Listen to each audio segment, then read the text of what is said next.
الحمد لله الذي ذي العزة والعلا والصلاة والسلام على سيد الأنبياء شمس الضحى بدر الدجى نور الهدى منبع الجود والعطاء.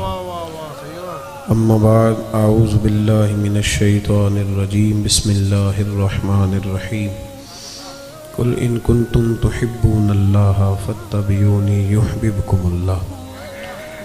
صدق الله العظيم وصدق رسوله النبي الكريم. إن الله وملائكته يصلون على النبي يا أيها الذين آمنوا صلوا عليه وسلموا تسليما. اللهم صل على سيدنا ومولانا محمد معدن الجود والكرم وآله وبارك وسلم. الصلاة والسلام عليك يا رسول الله وعلى آلك واصحابك يا حبیب اللہ. سارے حضرات درود شریف پڑھیے. الصلاۃ والسلام علیک یا نبی اللہ وعلى آلك واصحابك یا حبیب اللہ. تمام تعریف حمد و ثنا اللہ تعالیٰ جل جلالہ کے لیے. ہر قسم کے درود و سلام نبی رحمت صلی اللہ علیہ وسلم کی ذات والا صفات کے لیے حمد و صلات کے بعد علی مرتبہ ذی وقار علماء کرام، حاضرین و سامعین، محفل میلاد مصطفیٰ صلی اللہ علیہ وسلم میں اور آپ حاضر ہیں. یہ دعا فرمائے اللہ تعالی ہم سب کو دین کے ساتھ اخلاص کی توفیق عطا فرمائے. اللہ تعالی ریاکاریوں سے، بناوٹوں سے اور ذاتی شہرت سے ہم سب کو محفوظ رکھے. عزیز دوستو، انسان نے اپنا اپنا معیار عزت کے لحاظ سے چن لیا ہے. کچھ لوگ یہ سمجھنے لگے ہیں کہ شاید بہت زیادہ لوگ جس کو جانے وہ آدمی بڑا عزت والا ہوتا ہے، حالانکہ بدنام جو ہوں گے تو کیا نام نہ ہو. کیا بات ہے. کچھ لوگ سمجھتے ہیں کہ بہت زیادہ پیسہ ہو تو پھر انسان عزت والا ہے. کچھ کا خیال یہ ہے کہ جس کو سارے لوگ رستہ چھوڑ کے سٹیج پہ لے جائیں وہ شاید زیادہ باعث عزت ہے. لوگوں نے اپنے اپنا معیار بنایا، لیکن یاد رکھنا اللہ تبارک و تعالیٰ نے ساری عزتیں اپنے محبوب کے قدموں کے ساتھ وابستہ. سبحان اللہ. آپ دین کو چھوڑ کر عزت حاصل کر نہیں سکتے. عزت ساری دین کے ساتھ وابستہ ہے. میری بات پہ توجہ کریں آپ حضرات، اور تھوڑی دیر آپ بات کو سمجھیں گے. میں اتنی دیر بات کروں گا جتنی دیر محسوس کروں گا کہ آپ میری بات کو سمجھ رہے ہیں. یہ کوئی پابندی نہیں ہے کہ اس کو بات کو بڑا کھینچ کے کرنا ہے. اعلیٰ حضرت رحمۃ اللہ نے لکھا ہے جس نے لوگوں کا وقت ضائع کیا اس نے بھی حساب دینا ہے. تو کوئی بات اس لیے بار بار نہیں دہرائی جائے گی کہ گھنٹہ یا سوا گھنٹہ پورا کرنا ہے. بات ایک آپ سے عرض کرنی ہے، جو عنوان میرے ذمہ لگایا گیا اس پر کچھ بات عرض کرنے کی کوشش کرنی ہے. یہ یاد رکھیں کہ انسان جتنی مرضی بھی ملمہ سازی کر کے اپنے آپ کو بڑا کرنے کی خود کوشش کرتا ہے نا، وہ اتنا پیچھے ہٹتا جاتا ہے. عزت وقار یہ ہے ہی اللہ کے پاس، اور اللہ جس کو چاہتا ہے عطا فرماتا ہے. ساری دنیا مل کے کسی شخص کو باعزت کرنا چاہے تو کر نہیں سکتی، اور سارے لوگ مل کے کسی کو رسوا کرنا چاہیں تو کر نہیں. ہمارے ہاں نا بہت زیادہ جھوٹ آ گیا، بہت زیادہ. نفس نے جب تک غلبہ کیا نا لوگوں پہ تو عجیب و غریب سی کشمکش ہے، نہیں سمجھ نہیں آتی. پہلے یہ حال ہوتا تھا کہ لوگ سچائی میں اپنا حسن سمجھتے تھے. اب ہم جب بچی کا رشتہ دکھاتے ہیں تو کرائے کے مکان میں چلے جاتے ہیں، جھوٹ بولتے ہیں کہ یہ بھی ہے وہ بھی ہے. تو جب اب رشتے کی بنیاد جھوٹ پہ رکھیں گے تو اس میں پھر محبت کیسے پیدا ہو.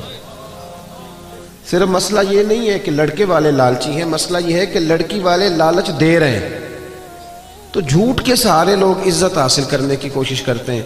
ابھی میں محفل میں آیا تھا تو ہمارے نقیب نے آپ کو یہ دعوت دی بھائی نے کہ آپ اٹھ کے استقبال کریں. میری یہ رائے ہوتی ہے، میری یہ رائے ہے کہ اٹھ جانا ہی تو خالی ادب کا نام نہیں نا جی.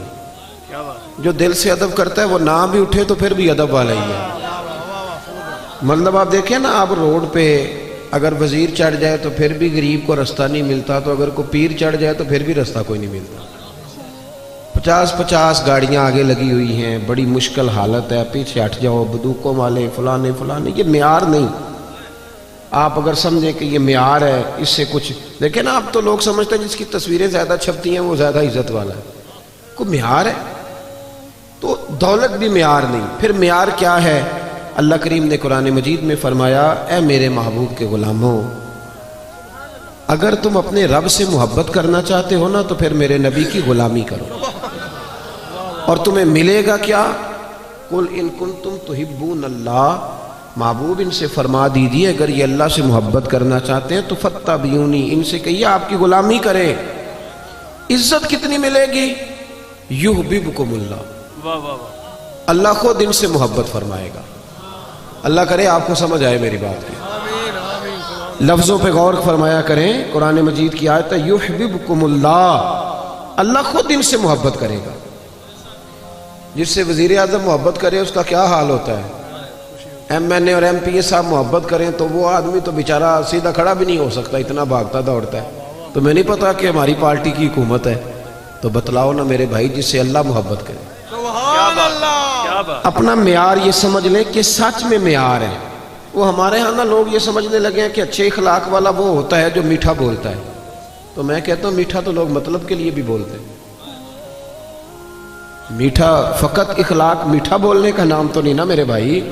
وہ جو سیل مین کپڑا بیچتا ہے نا دکان پہ، اس کی ڈیوٹی ہوتی ہے کہ گاہک جتنا مرضی کڑوا ہو تو انہیں میٹھا ہی بولنا ہے، اور جو مالک لفظ کہتا ہے وہ بڑے شاندار ہیں، وہ کہتا ہے اس کے سامنے نہیں کڑوا بولنا، یعنی بعد میں جو مرضی کرتے رہنا۔ تو یہ اخلاق تو نہیں نا کہ آپ اپنا کام نکالنے کے لیے گدھے سے بھی دوستی کر لیں، کہے میں بڑا با اخلاق ہوں۔ اخلاق تو سچ بولنے کا نام، اخلاق تو پورا تولنے کا نام، اور سن لیں اخلاق تو مخلص ہونے کا نام۔ میری بات پہ توجہ کرنا، اخلاق کا بہت بڑا جز جو میرے نبی کریم نے بیان فرمایا، اخلاق کا بہت بڑا جز وہ یہ ہے کہ جو اللہ نے آپ کو دیا ہے نا آپ اس پہ راضی ہو جائیں، اللہ عزت عطا کر دے گا۔ دو لفظوں میں نبی پاک علیہ السلام نے بات کو سمیٹا۔ ایک صحابی نے کہا تو حضور عزت کیا ہے؟ فرمایا جو رب نے تجھے دیا اس پہ راضی ہو جا تو عزت دار ہو جائے گا۔ عرض کی حضور ذلت کیا ہے؟ فرمایا لالچ نہ کرنا ورنہ ذلیل ہو جائے گا۔ یہاں اس قدر زیادہ لالچ ہے، اس قدر زیادہ لالچ کہ دین جو خالص جو دین اللہ رسول کو راضی کرنے کا نام تھا، آخرت کی فکر کرنے کا نام تھا، وہاں بھی دیہڑیاں لگتی ہیں، وہاں بھی معیار بن گیا ہے۔ میں کہا کرتا ہوں کہ اور بڑے کام تھے، دھوکہ دے کے بندہ اور کسی طریقے سے کمائی کر لیتا کہ اللہ رسول کا نام ہی رہ گیا تھا کمائی کرنے، اسی نام پہ اب کمائی کرنی تھی، اب یہی کام باقی رہ گیا۔ بھائی عزت دیکھیں نا، کچھ لوگ سمجھتے ہیں کپڑوں میں عزت ہے۔ وہ ایک درویش نے مثال لکھی ہے، اس نے کہا کہ ایک آدمی نے نا اپنے بہت سارے دوستوں کو اپنے بیٹے کے ولیمے کی دعوت پہ بلایا تھا، تو آپ کو پتہ ہے اب جب تک آپ نے کپڑے زبردست نہ پہنے ہوں تو تب بھی مارکیٹ میں کوئی ریٹ نہیں ہوتا، یہ بھی بہت بڑا معیار ہے۔ اب اس نے دعوت پکائی، سارے لوگوں کو بلایا، تو ایک دوست اس کا تھا بڑا مالدار، اس کی ورکشاپ تھی، تو وہ بیچارہ گھر نہیں گیا بلکہ ورکشاپ سے ہی ولیمے پہ آ گیا۔ تو کپڑے میلے کچالے تھے، تو وہ جو باہر کھڑا تھا نا باڈی گارڈ، اس نے کہا تو کدھر؟ اس نے کہا میرا بھی یار ہے، اس نے بلایا۔ اس نے کہا میرے مالک کے تو سارے تگڑے تگڑے یار ہیں، تیری طرح کا تو اس کا کوئی یار ہے ہی نہیں، تو چھٹی کر۔ اس نے کہا نہیں میرے پاس دعوت آئی تھی، یہ تو بس میں ورکشاپ سے آ گیا ہوں، گھر نہیں گیا۔ اس نے کہا نہیں میاں یہ کوئی معیار نہیں، تیری حالت ہی کوئی نہیں۔ آپ کو پتہ ہے نا آج کل بندے کی قدر نہیں، اس کی جیب کی قدر ہے۔ محفل میلاد میں بھی آپ 1.5 لاکھ روپے آپ کو سٹیج پہ بٹھایا جائے گا، ہاں جس کے ہاتھوں میں نوٹوں کی دتی ہوتی ہے، سارے نعت خانوں کو اس کا نام یاد ہوتا ہے، اس کی نظر شیر بھی کیے جاتے ہیں۔ جس کے پاس پیسے نہیں ہوتے وہ تو بیچارہ پیچھے چھپ کے بیٹھا ہوتا ہے۔ اچھا اس کو تو عاشق رسول بھی کوئی نہیں مانتا، اب تو عشق بھی نوٹوں پہ بکنے لگا ہے کہ جتنے پیسے اونچے اچھالے گا اتنا بڑا عاشق رسول ہوگا۔ کیا تماشا عجیب بنا لیا لوگوں۔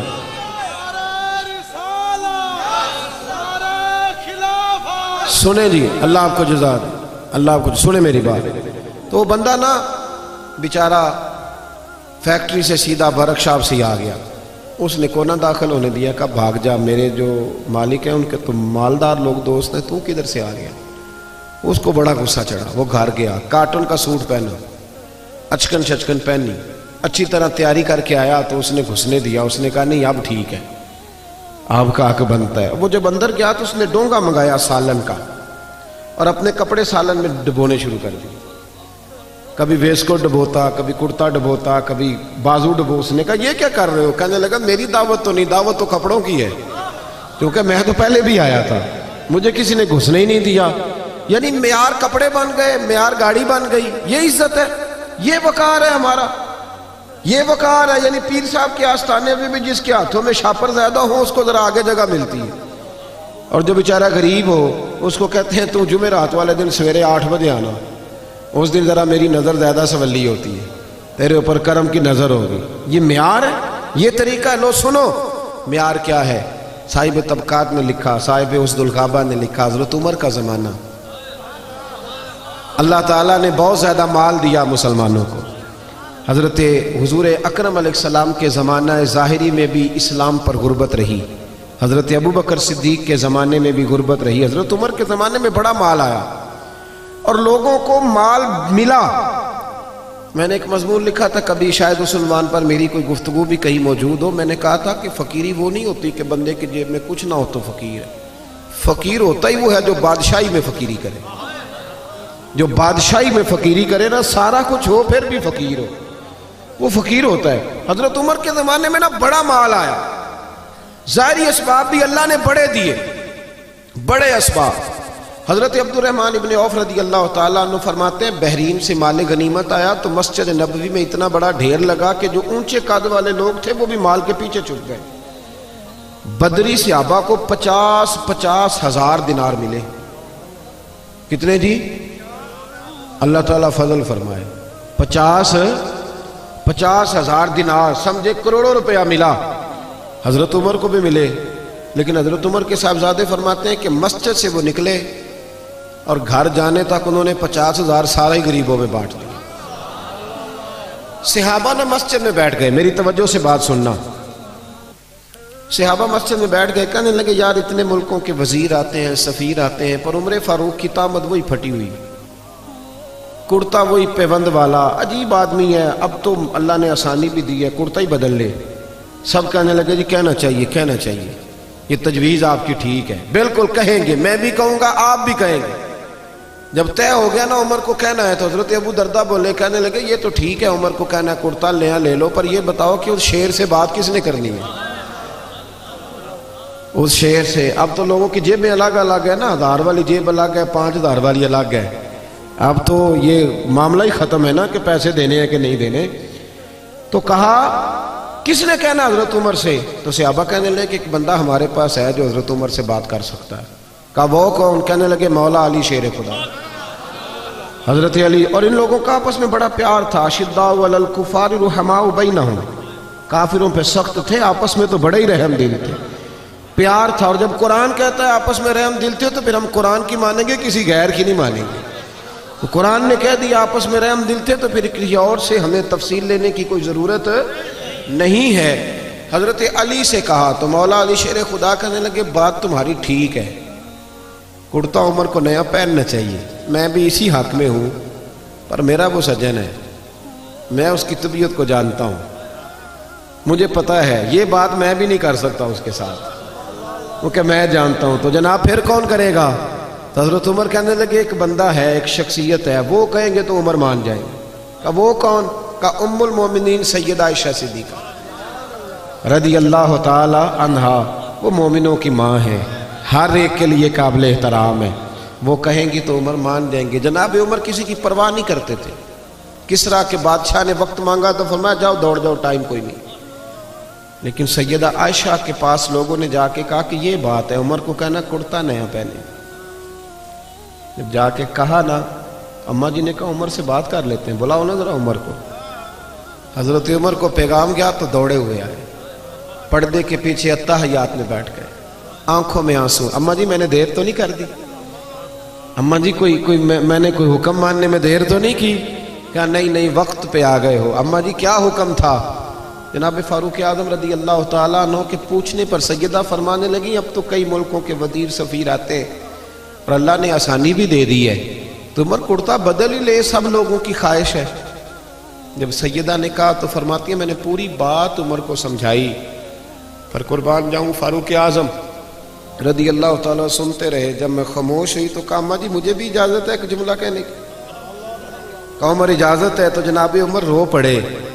کہنے لگے میرے لیے ضروری ہے آپ کی بات ماننا.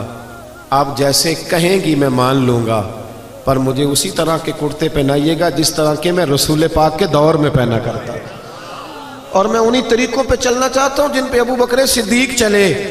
اماں جی میں سمجھتا ہوں کہ میری عزت کرتے میں نہیں, میری عزت تو محمد عربی کی غلامی میں ہے. آپ مہربانی فرمائیں. کہتی ہیں وہ جناب عمر کی بات میرا کلیجہ چیر گئی اور میں نے رونا شروع کر دیا.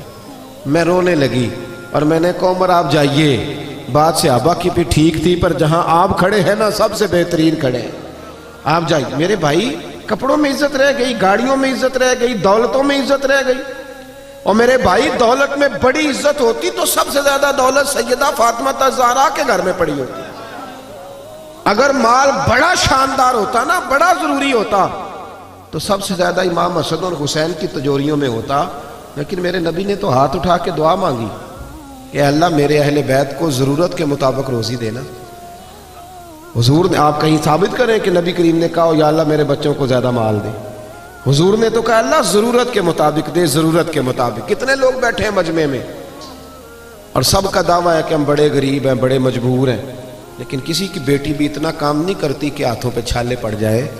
پر میرے مصطفیٰ کی بیٹی نے اتنا کام کیا ہے. سیدہ فاطمہ کے بارے میں صحیح بخاری میں ہے کہ حاضر ہو کے چھالے دکھائے, یا رسول اللہ کام کر کر کے چھالے پڑ گئے, اگر ایک غلام مل جائے تو کام کاج میں ہاتھ. یہ بھی حضور کا میلاد ہے, اسے بھی ذرا سمجھو. ہم نے تو اپنے بچوں کو شہزادے بنا دیا ہے, وہ تو کوئی تنکا بھی اٹھانے کو تیار نہیں, لیکن محبوب کی وہ شہزادی جو شہزادی کونین ہے اور جنت کی عورتوں کی سردار ہے, میرے رسول پاک کی صاحبزادی نے آ کے کہا حضور چھالے پڑ گئے, کوئی غلام مل جاتا تو کام کاج میں ہاتھ بٹاتا. تو مصطفیٰ کریم نے جب چھالے دیکھ کے بیٹی کے تو آنکھوں میں آنسو آ گئے, اور آنسو پوچھ کے فرمایا فاطمہ تجھے ایک نسخہ نہ دوں؟ حضور حکم کریں. فرمایا 33 بار سبحان اللہ پڑھا کر, 33 بار الحمدللہ پڑھا کر, 34 بار اللہ اکبر پڑھا کر, تجھے غلام آزاد کرنے کا ثواب ملے گا. پر بیٹے چکی تو نے خود ہی پیسنی ہے, آٹا تو نے خود ہی گوندنا ہے. کوئی شخص بتا سکتا ہے کہ مولا علی کی جائیداد کہاں کر کے تھی مدینے میں؟ حضرت علی کا جب تک نکاح نہیں ہوا تھا نا مسجد میں سویا کرتے تھے. یہاں تو حضرت علی کے نام پر لوگوں نے محلات تعمیر کر لیے ہیں نا. علی دے ملنگاں دے پیسے گنے ہی نہیں جاندے ہیں, ملنگ حضرت علی کے, غلام حضرت علی کے. اور کیا بات ہے دولتوں کی اور جناب صورتوں کی. حضرت علی شیر خدا کا جب نکاح ہوا تو حضرت حارثہ بن نعمان رضی اللہ تعالیٰ عنہ کا ایک مکان تھا. میری باتوں کی سمجھ آ رہی ہے آپ حضرات کو؟ تو وہ مکان عاریتاً یعنی کرائے پر نبی کریم نے لیا, اس میں سیدہ فاطمہ رہنے لگی. بھائیو عزت وہ ہے جو رسول پاک کی سنت میں ہے, عزت وہ ہے جو نبی پاک کے طریقے میں ہے, عزت وہ ہے جو حضور کے رستے پر چلنے میں ہے. یہ داڑھی ہے نا انسان کے چہرے پر, توجہ کرے میری طرف. نبی پاک نے فرمایا جب میرا غلام سفید داڑھی لے کے قبر میں جاتا ہے نا, دیکھو حضور کی سنت کی عزت. میرا عنوان یہ ہے کہ کی محمد سے وفا تو نے تو ہم تیرے ہیں, اور یہ جہاں چیز ہے کیا لوح و قلم. اس شعر کا مطلب پتہ کیا ہے؟ کی محمد سے وفا تو نے تو ہم, اس کا کیا مطلب ہے؟ یہ اقبال کا نا کلام ہے. پہلے انہوں نے شکوہ لکھا تھا, پھر جواب شکوہ, اور جواب شکوہ میں وہ یہ کہتے ہیں کہ یہ نا اللہ کی طرف سے مجھے الہام ہو رہا ہے, یعنی میرے دل میں باتیں آ رہی ہیں اللہ کی طرف سے. تو ان میں آخری بات گوئے اقبال کہتے ہیں کہ عالم تصورات میں اللہ نے مجھ سے کہا ہے, عالم تصورات میں رب نے کہا ہے کی محمد سے وفا تو نے تو ہم تیرے. اللہ فرماتا ہے اگر محبوب کا غلام بنے گا تو پھر میں تجھ سے محبت کروں گا, یعنی وہی والی آیت جو میں نے پڑھی یحببکم اللہ. اور فرمایا یہ جہاں چیز ہے کیا. شعر ساری زندگی سنتے ہیں نا, سمجھتے نہیں نا جی. لوح و قلم, قلم سے نصیب لکھے جاتے ہیں, قلم سے لوح محفوظ پر نصیب لکھے جاتے ہیں. تو اللہ فرماتے ہیں اگر نبی پاک سے وفا کرو گے نا تو نصیب نہیں لکھوں گا, قلم ہی تمہیں دے دوں گا, جس طرح کا دل کرے اپنا نصیب لکھ لینا. لوح و قلم, میں تجھے قلم دے دوں گا نا تو اپنی مرضی سے لکھ لینا, تو لکھ لینا, رب تجھے عطا کر دے گا.